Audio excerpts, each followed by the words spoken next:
Hi, and thanks for joining us on Live with Squacky. I'm Val Kelly, otherwise known as Squacky Voice, and I'm so excited about our episode today. We have a special guest, voice actor Sean Mahan, on with us today, and Sean is a little bit of a newcomer to the voiceover industry. I'll let him tell you his story, but I had the chance to meet Sean at our NAVO 2018 conference that we had recently, and so I was so excited when he agreed to be on the show.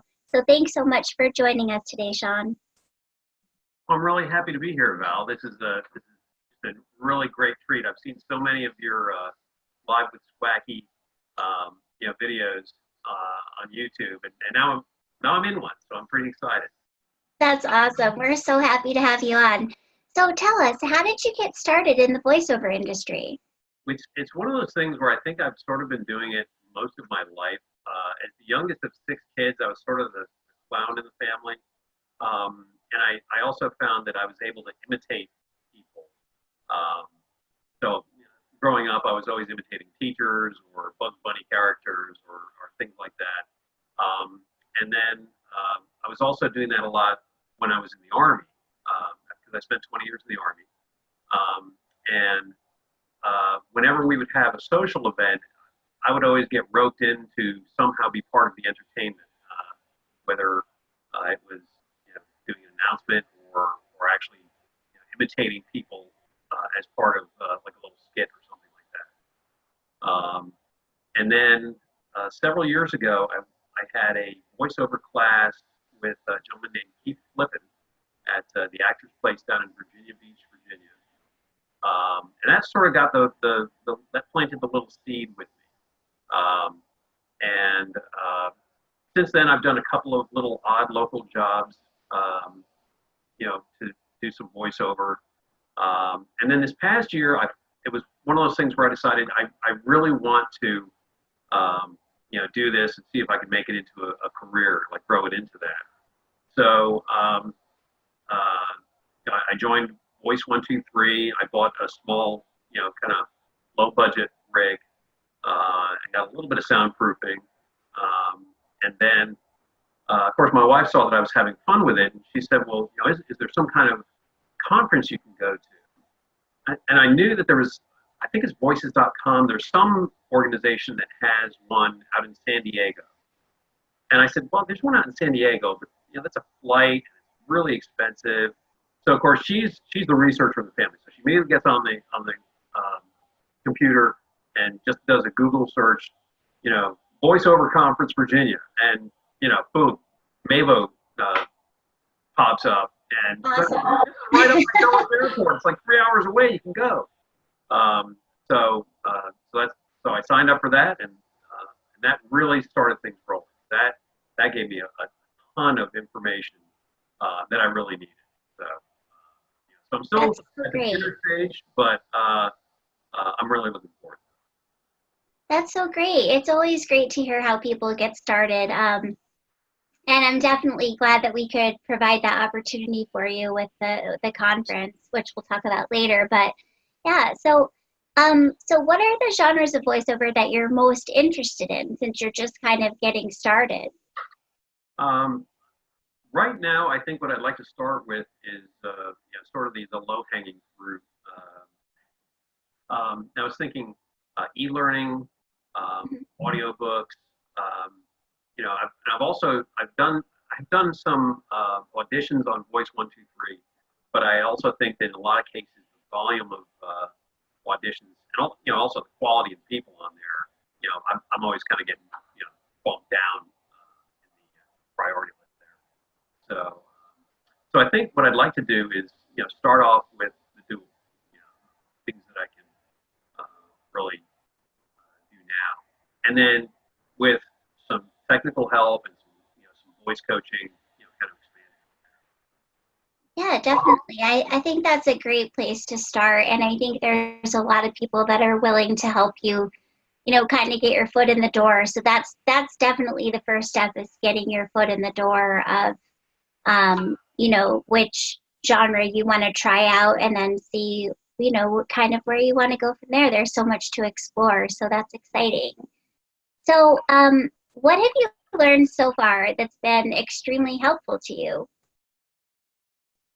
I would say some of the technical side is still actually kind of a challenge, um, and but the business side as well is really one where it's especially I keep circling back to it. When I was at NAVO back in November, it just there was all kinds of information from like all the professionals in the industry, whether it was Scott or Johnny Heller or Kerry Walgren, all those folks and several others. Yeah, it was just my brain hurt because I had so much in it by the time I went home. Yeah. Yeah, that's definitely a great it's definitely a good way to get kind of really introduced to a lot of different genres all at once when you go to a conference, because there's always so many professional people there that have a lot of experience, and all of us are so willing for the most part to help, the newcomers to the industry, that it's just a great opportunity to to explore that. And obviously, being in charge of the conference, and putting it together and hiring everyone, I always make sure that I hire people to speak at it that are going to be really kind people who are willing to share their knowledge with the attendees, because obviously I don't want somebody there who's just like going to talk for 45 minutes about themselves and how successful they are, because that's not necessarily helpful to people. It's like, oh, great job. You've been, doing this for 25 years and you're the most successful person in the industry, but that doesn't necessarily help my attendees. You know what I mean? Right. So I think that you're right in that, the people like Mark Scott and Tom Deere and, like you said, Johnny Heller. On Tom's name. Yeah. Yes. They're so great because they're so good at what they do, and it's really refreshing to listen to them talk and about how passionate they are about what they do. So that's really exciting. Right. So what are some of your goals for your voiceover career in the next few months? Let's keep it to months so we don't go too far into the future. I like to keep it small. Well, actually, one of the things I plan to do is get a hold of Uncle Roy, really help me with the technical setup of my rig, so that then I can focus more on, once I get the technical quality up, I can work on the voice quality, and then the other thing I'm working through a group called Warrior Voices, which is a nonprofit that helps veterans get into the voiceover industry. Oh, cool. Yeah, the CEO is a guy named Rob Reese, and I've been in touch with him, and I'm slowly working getting some audio files to him and my profile, bio, that kind of thing. So I think what I'm hoping to do through that is get some initial work through that. Don't quit my day job, So, so I don't want to just, I don't just want to, burn the bridge and say I'm now a voice actor. It's because the bills keep coming, and that's not how it's going to work. So, so I want to, do it, get some small pieces of work along the way, and then kind of build my portfolio, and hopefully, use that as the base for jumping off against something bigger. Yeah. Yeah, I can definitely recommend Uncle Roy for his knowledge and expertise. He's absolutely one of the best in the industry, and he produced my commercial demo for me, and he's also a close friend, and he's just absolutely fantastic. I mean, I can't say enough good things about him. His kindness and generosity to spend, he spent so much time with me on my commercial demo, and it's booked me so much work. So I think that's also something for you to consider after you get the technical side of it down, is that think about the possibility of doing a commercial demo, because commercial work there's so much of it, and yeah, there are all these other genres now, but I think I don't know. I don't know if it's changed. I think the hard and fast rule when I started was you needed a commercial and a narration demo. And so that's what I have. And then, of course, there's all these other genres that have popped up. And when I first started, you could have like a compilation demo and it was like 2.5 minutes and you would Right. have a little bit of everything. And now everyone's like, no, you have to break it out. And this is the promo and this is the commercial and this is e-learning and this is, animation. And so now you have to have a separate demo for everything. So, but yeah, but that's something for you to consider is the possibility of a commercial demo because I think, or narration, just because you can put some versatility within those still, but they now are just like 1 minute or 1 minute and 10 seconds instead of what they used to be, which was a lot longer, you know? Right. So, so have you coached with anyone so far? The only coaching I had was that first class in Virginia Beach, which was about 6 years ago. Okay. That's really the first one that I did, and it was great because it taught me to to listen to my voice as I'm speaking and kind of pick out my habits as I go. Right. But really nothing since then. So. Okay. And so, what would you say? I mean, you're not too far into it, but it's been a little bit since you started. So, what would you say your biggest obstacle has been in the industry so far? Would you say it's like the technical side of it? I would say right now it's definitely the technical side. I have a feeling after sitting through Tom Beers and Mark Scott's presentations that the business side is also going to be a big challenge that I need to make sure I have at least kind of a roadmap for that and a plan when I go through that. So I think probably the technical and the business are the two toughest ones. Definitely. I'm enough with him. Once I get up to the microphone, I can knock it out. Maybe not right the first time, but I'll make sure I do. Yeah, definitely. So what do you think your biggest success has been so far in the industry? Well, I haven't done a lot, but the one thing I had a lot of fun with, there's a local, it's actually a puppet theater called Rainbow Productions.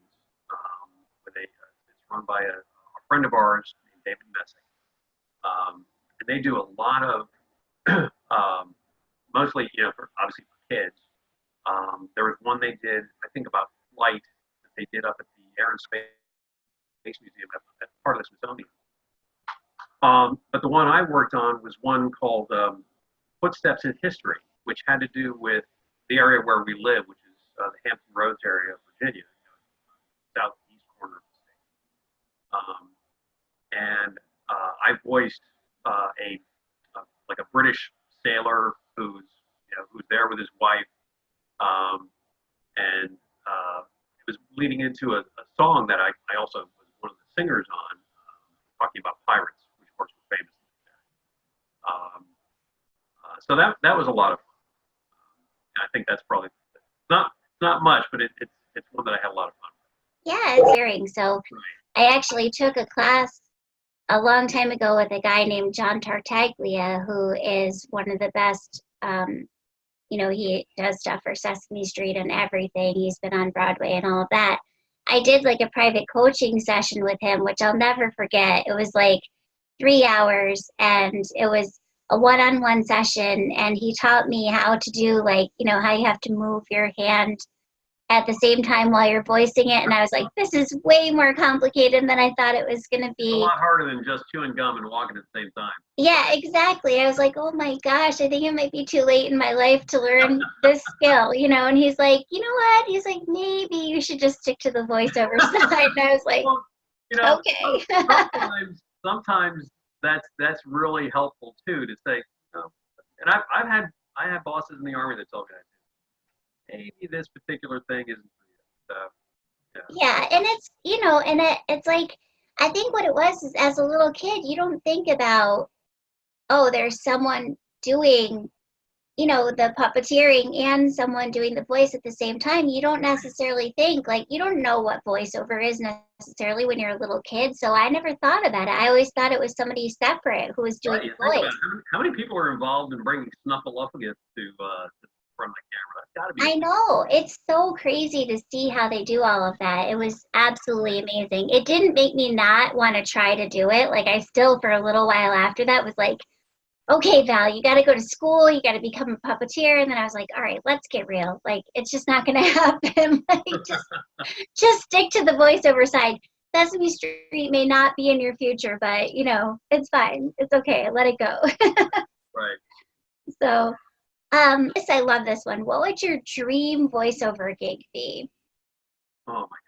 Like, if you could do anything for If I anything. could do anything, I would probably, it would be like, obviously, this is when I was a kid. One of the people I would have loved to have met before he died was Mel Blanc, the guy who was the voice of Bugs Bunny and Yosemite Sam and you know and all those, because that would be my dream job, being the voice of any cartoon character, Yeah. you know, or I can't remember that, you know, like the voice of, I can't remember the actor who voices SpongeBob, but I used to do that to embarrass my kids when they were like in the SpongeBob age range.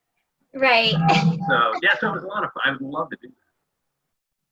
Yeah, that's definitely But I also, after seeing Carrie's session too, it's like basically, you know, if you don't live in LA or New York, that's not going to happen. I don't know. I don't know if I believe that. I still think there's a way to make it happen. Okay.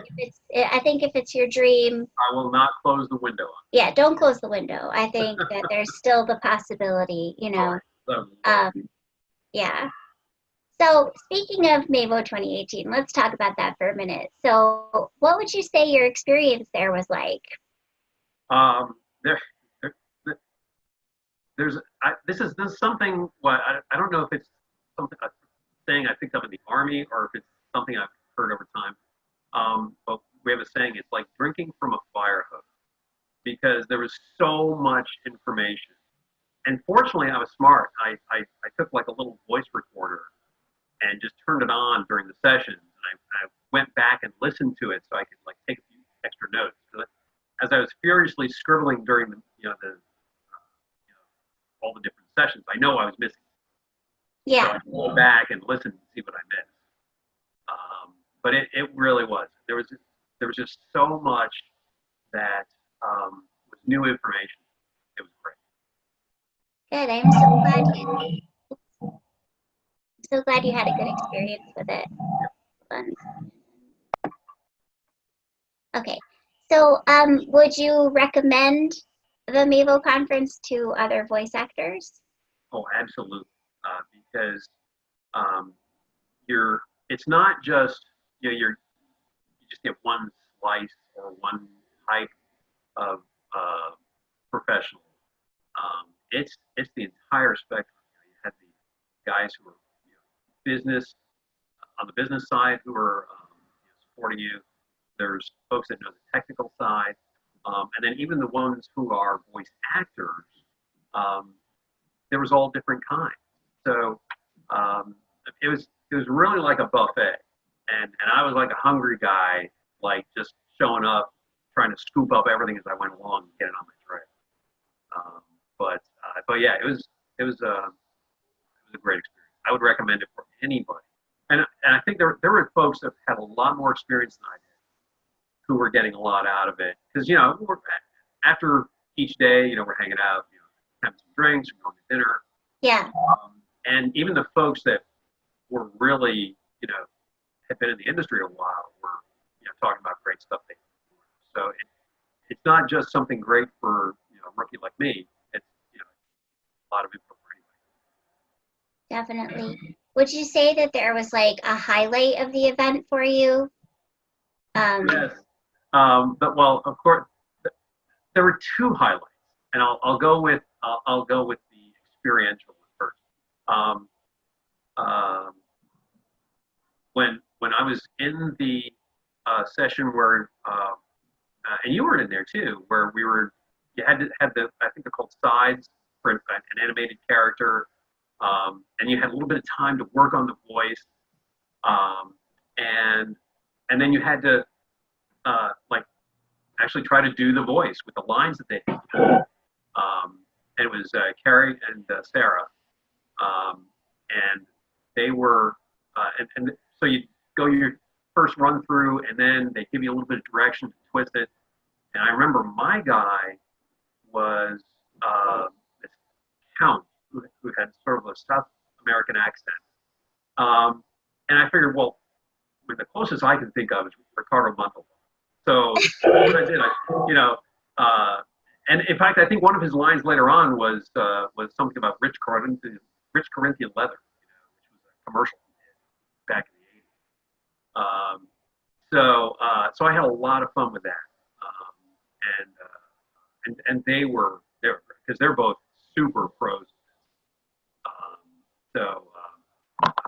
Yeah, that was definitely a highlight for me too. Being like in the room with those two, who I admire so much. I mean, Sarah Sherman is just like, as far as a casting director and the person, I mean, she's just so knowledgeable and like absolutely one of the most kind people I've ever met. Like, having the opportunity to work with her in that capacity was just so amazing. And then of course with Kari, it was, I mean, I'm like such a super fan of everything she does, because it's everything I want to be doing, And so to be there with both of them was just, it was such an honor to have the experience to get feedback from both of them. It was really great. So what was your other highlight?